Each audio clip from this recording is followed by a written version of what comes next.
श्री सचिन पायलट जी 2 दिवसीय ठिंक विधानसभा क्षेत्र के दौरे पर आज, जहां उन्होंने ग्राम पंचायत अरनिया माल, ग्राम ओन, इसी के साथ ग्राम वजीरपुरा में उन्होंने स्थानीय कार्यक्रम में शिरकत कर विभिन्न विकास कार्यों का लोकार्पण एवं शिलान्यास किया एवं जन सुनवाई की। इस दौरान टोंक जिला अध्यक्ष श्री हरिप्रसाद बैरवा जी, कांग्रेस नेता श्री सऊद सईद जी, पीसीसी सचिव श्री अनिल चोपड़ा जी, प्रधान प्रतिनिधि श्री हंसराज फागन जी एवं ग्राम प्रधान के सरपंच एवं ग्रामीण मौजूद रहे। हमारे प्रधान हंसराज जी, मंच पर सभी नेतागण, बुजुर्गों, नौजवान दोस्तों, सबसे पहले तो ये बार अध्यक्ष जी ने मेरा वजन सबको बताया, 75 किलो 75 किलो 75, इनका वजन 76 किलो है। सबको पता होना चाहिए, मेरा वजन बताते आपका बताना चाहिए। 76 किलो के वजन हमारे अध्यक्ष जी के हैं। अब सरपंच साहब ने, मैंने पिछली बार यहाँ गांव में आया था पंचायत में, तो पढ़ के भाषण दिया था। मैंने कहा मैं सारे काम कराऊंगा आपके, लेकिन आप भाषण बिना पढ़े दो। अब फिर भाषण दिया, नया घाघरा चोली पहन के, यार अच्छी बात है, लेकिन भाषण दिया तो पढ़ के दिया। लेकिन जो काम थे इस पंचायत में, क्योंकि हमारे यहाँ किसान लोग रहते हैं, आदिवासी लोग रहते हैं, एससी के, पिछड़े वर्ग के सब लोग यहाँ पर रहते हैं और बड़े अमन चैन से रहते हैं, तो जो काम आपने बताए वो सारे काम आपको सरपंच साहब ने गिन के बता दिए। और इसके अलावा भी जो आपके और बिना बताए भी काम थे, उन सबको हमने करवाया है, कार्रवाई करी है। और जैसा अध्यक्ष जी बता रहे थे, इस क्षेत्र में कम से कम मुझे तो इस बात का फक्र है कि यहाँ पर कोई भी जाति बिरादरी का व्यक्ति हो, उसने हमको वोट दिए हैं ना दिए हो, कांग्रेस का हो, भाजपा का हो, बसपा का हो, किसी दल का भी हो, लेकिन जब तक विकास की बात होती है, जहाँ तक क्षेत्र के विकास करने की बात होती है, वहां पर बिना भेदभाव सबको मान सम्मान के देकर हमने काम करवाया और कभी पक्षपात नहीं किया।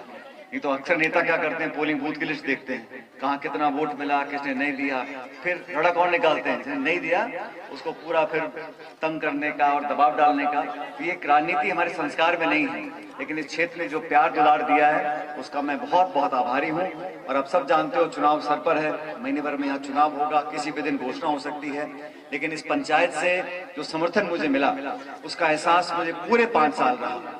और समय विपरीत परिस्थितियां भी आई, कोरोना का काल भी आया, बहुत मुश्किल का समय हम लोगों ने देखा, लेकिन सब हम पार कर सके क्योंकि आप लोगों का सहयोग था, समर्थन था। और अभी भी मैंने हर व्यक्ति को बोला, गांव में चुनाव होता है, सरपंच एक लड़ता है, जीतता है, हारता है, सब अलग अलग, थोड़ी बहुत खींचतान हो जाती है। कब मीणा जी हैं, चले गए, तो चुनाव आप वहीं रोक पर मत। तो चुनाव में, सरपंच जी के चुनाव में, सीआर के चुनाव में, डीआर के चुनाव में खींचतान हो जाती है और वो स्वाभाविक है। लेकिन जब पंचायत की बात आती है तो मेरा आप सबसे आग्रह है कि आपस में कहीं किसी के छोटे मोटे मनमुटाव भी हों, उसको भुला के हमें पूरे जिले का, प्रदेश का, देश का सोचना है। आज चुनाव मुख्य रूप से 2 पार्टी के बीच में होता है, बीजेपी और कांग्रेस। अब 30 साल से हमेशा 5 साल बीजेपी की सरकार, 5 साल कांग्रेस की सरकार आ रही है, लेकिन इस बार बीजेपी में जो बिखराव है, जो नेतृत्व की पता ही नहीं किसी को क्या होगा क्या नहीं होगा, और आज माहौल हमारी सरकार और कांग्रेस के पक्ष में है।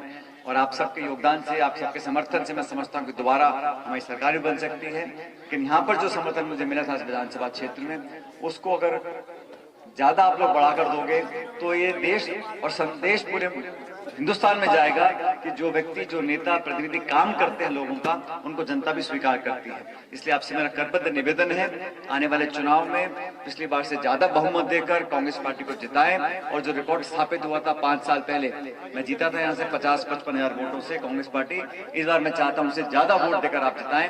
और जो भी हमारे साथी बीजेपी से चुनाव लड़ने आएंगे, मैं नहीं जानता हूँ कौन चुनाव लड़ेगा, जो भी चुनाव लड़े सबको मान सम्मान के साथ, प्यार मोहब्बत के साथ उनकी बात सुनो, लेकिन अंत में जो हाथ का निशान है उस पर बटन दबाकर भारी बहुमत से कांग्रेस पार्टी को जिताएं। और विशेष रूप से मेरा महिलाओं से, माताओं से निवेदन है, नौजवानों से, कि आपकी भी जिम्मेदारी बनती है कि अपना वोट डालने जाएं। आपके एक वोट से बहुत फर्क पड़ता है, आपके एक मत से पूरे इलाके में फर्क पड़ेगा और हमारा जो ताकत और समर्थन है उसमें इजाफा होगा। बाकी राजनीति में समय समय पर उतार चढ़ाव आते हैं, और मैं जयपुर में या प्रदेश में जहां पर भी हम कबड्डी कुश्ती खेलते रहे, लेकिन टोंक के लोगों का मैंने हमेशा ध्यान रखा और आप लोग भी हमेशा मेरे साथ मजबूती से खड़े रहे। उसके लिए मैं आपका बहुत बहुत आभार व्यक्त करता हूं और उम्मीद करता हूं कि आने वाले चुनाव में भारी बहुमत के साथ आप लोग मुझे जिताकर भेजोगे। बहुत बहुत धन्यवाद। जय हिंद। बहुत बहुत धन्यवाद सरपंच साहब, हमारे जिले के अध्यक्ष हरिभाई जी, चोपड़ा जी, महेंद्र जी, सभी किसान भाइयों साथियों जानकारी है कि जो हाईवे है वहाँ से लेके ऊम तक यहाँ पर जो सड़क का सैंक्शन है वो टेंडर हो चुका और काम अगले हफ्ते चालू हो जाएगा। आपका हाईवे से सीधा ऊम जुड़ जाएगा, 12-15 करोड़ रुपए का खर्चा आएगा। सारा काम हो चुका, मुझे पता अधिकारी अगले हफ्ते में काम चालू हो जाएगा। तो पूरा सीधा खेत यहाँ से लेके हाईवे तक आप लोगों का जुड़ा सीधा हो जाएगा। बाकी जो स्कूलों में मैंने कोशिश करी है पूरे विधानसभा क्षेत्र में, जो शिक्षा है विद्यालयों में पढ़ाई के लिए संसाधन, कमरे, चार दीवारी, खेल के मैदान, उस पर ध्यान केंद्रित किया। बाकी भी जो इलाके में फूड पार्क है, पुलिया है, सड़क है, उन सब कामों पर, विकास के कामों पर हम लोगों ने पूरे दिल से 5 साल आपकी सेवा करने का काम किया।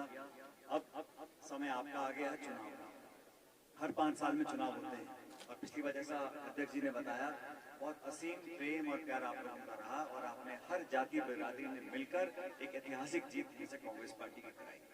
और 5 सालों में जैसा हंसा जी बता रहे थे, कोरोना काल भी आया, मुसीबत भी आई, लेकिन सबसे निकल कर आए, सबके सहयोग से। आप सबने पूरा सहयोग दिया तो अस्पतालों में दवाई, ऑक्सीजन सिलेंडर, बहुत सारी देश भर में सब प्रकोप आया, लेकिन हमारे यहाँ ऊपर वाले की कृपा से बहुत ज्यादा कोई हम नुकसान नहीं हमें देखना पड़ा।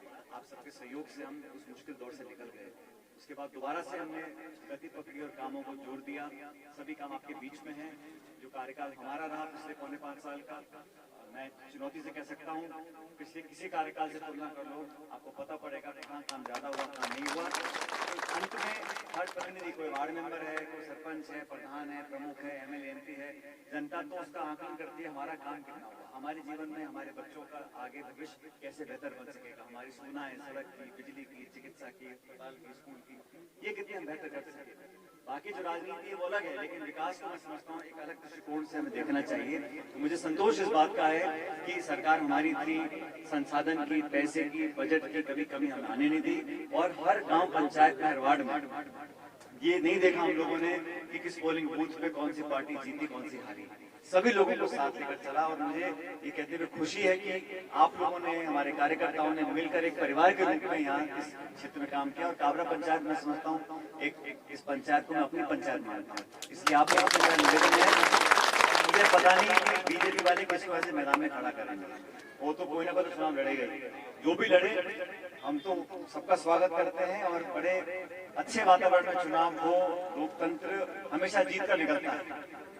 कोई भी हारे, कोई भी विधायक एमपी बने, लेकिन लोकतंत्र की जीत होती है। इस लोकतंत्र के मेले में, लोकतंत्र के उत्सव में, इस पर्व में आप लोगों को भागीदार बनना है।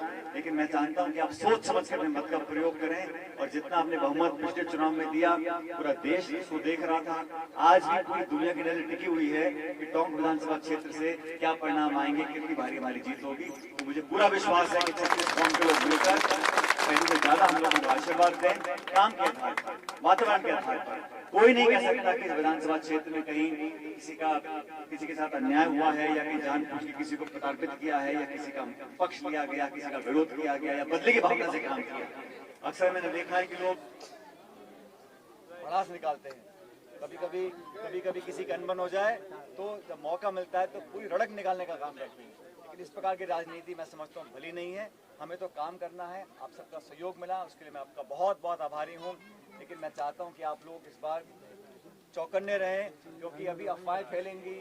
हमारे जो विरोधी पार्टी है वो बहुत कलाकार है अफवाह फैलाने में और सुर्रे छोड़ने में, लोगों को भ्रमित करने में। तो ये समझ के रहना, आप समझदार लोग हो। कभी टकराव करा दिया, झगड़ा करा दिया, आपस में मनमुटाव करा दिया, उससे बच के रहना है। क्योंकि अक्सर मैंने देखा है कि जब चुनाव करीब आते हैं तो हमसे संवाद करें, कितने किलोमीटर सड़क, बिजली, खाद, स्कूल,